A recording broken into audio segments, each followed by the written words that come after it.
দেশ স্বাধীন হলো ৭১ সালের ১৬ই ডিসেম্বর। তারপর শেখ মুজিব আসলেন পাকিস্তান থেকে, এসে উনি আবার প্রধানমন্ত্রী হয়ে গেলেন। ২ দিনের মধ্যেই উনি রাষ্ট্রীয় ক্ষমতা গ্রহণ করলেন। মৌলানা ভাসানী ওনাকে বললেন, মুজিব, মহাত্মা গান্ধী যেভাবে ভারতের নেতা রয়ে গেল, তুমি সেভাবে থাকো, একটা জাতীয় সরকার গঠন করো। মৌলানা ভাসানীর কথা উনি শুনলেন না।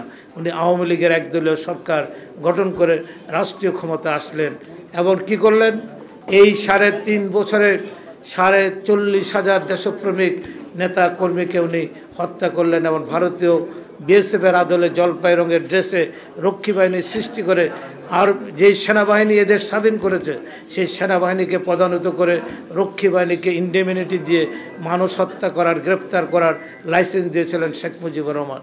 ৪০,০০০ দেশপ্রেমিক মুক্তিযোদ্ধাকে শেখ মুজিব হত্যা করেছিলেন। সিরাজ শিকদারকে হত্যা করে, এই দেশের শ্রেষ্ঠ মুক্তিযোদ্ধা সিরাজ শিকদারকে হত্যা করে সংসদে দাঁড়িয়ে শেখ মুজিব বলেছিলেন, কোথায় সিরাজ শিকদার? এই দাম্ভিকতা উনি দেখিয়েছিলেন। এবং ১৯৭৫ সালের ২৫শে জানুয়ারি উনি সংসদে প্রবেশ করলেন প্রধানমন্ত্রী হিসাবে, আর হয়ে গেলেন আজীবনের জন্য রাষ্ট্রপতি। উনি এই দেশের বাদশাহ বনে গেলেন, আর বাংলাদেশের সকল সংবাদপত্র বন্ধ করে দিলেন, সকল রাজনৈতিক দল নিষিদ্ধ ঘোষণা করে দিয়ে একদলীয় বাকশাল কায়েম করলেন। রাজনৈতিকভাবে বাংলাদেশে পট পরিবর্তনের কোনো সুযোগ রইল না।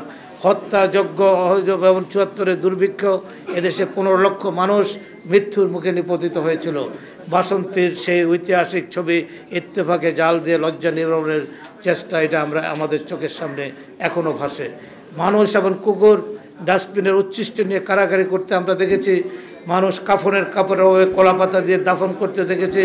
শেখ মুজিবের নির্মম ইতিহাস, সেদিন শেখ মুজিব বাংলাদেশের রাষ্ট্রীয় ক্ষমতার পট পরিবর্তনের কোনো সুযোগ সুবিধা শেখ মুজিব অবশিষ্ট রাখে নাই। সেই কারণে আমি বলতে চাই, ১৯৭৫-এর ১৫ই আগস্ট এই দেশে অনিবার্যভাবে সেদিন ঘটেছিল এবং এটা প্রয়োজন ছিল। ১৯৭৫-এর ১৫ই আগস্ট যদি না ঘটতো তাহলে বাংলাদেশের স্বাধীনতা সার্বভৌমত্ব থাকতো না।